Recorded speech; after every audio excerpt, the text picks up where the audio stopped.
नाजेबा video की तस्दीक, खलीलुर रहमान कमर का रद्दअमल सामने आ गया। एक इंटरव्यू में खलीलुर रहमान कमर से पूछा गया कि सवाल यह है कि प्रेस कॉन्फ्रेंस में DIG organised crime Imran Kishwar और आपने कहा था कि कोई नाजेबा वीडियो नहीं बनी। जवाब में ड्रामा निगार ने कहा उन्हें यकीन था कि मुल्ज़िमान को गिरफ्तार करके वीडियोस रिकवर कर ली जाएंगी, इसलिए एक मंसूबे के तहत कहा गया कि कोई वीडियोस नहीं बनी क्योंकि मुझे अपनी बीवी से बहुत डर लगता है। उन्होंने कहा हसन शाह और उसके दीगर साथियों ने गन पॉइंट पर कहा शर्ट उतारो और नाजेबा हरकत करो, आपको मेरे चेहरे के तासुरात से मालूम हो जाएगा मेरा कितना अमल दखल है। खलीलुर रहमान कमर को 15 जुलाई एक गैंग ने खातून आमना उरूज के घर बुलाकर अगवा किया और तशद्दुद का निशाना बनाने के साथ साथ उनसे भारी रकम भी ली और उनकी नाजेबा वीडियोस भी वायरल कर दी।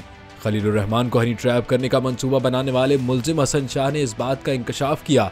हसन शाह के मुताबिक खलीलुर रहमान को ब्लैकमेल करने के लिए बनाई गई उनकी नाजेबा वीडियो के लिए लड़की ने कैमरे की जगह का तयन किया था।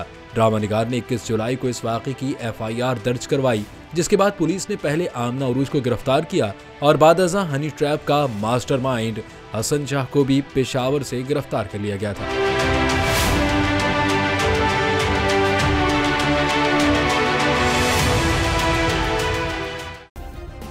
सब्सक्राइब करें और बेल दबाएं ताकि कोई खबर रह न जाए।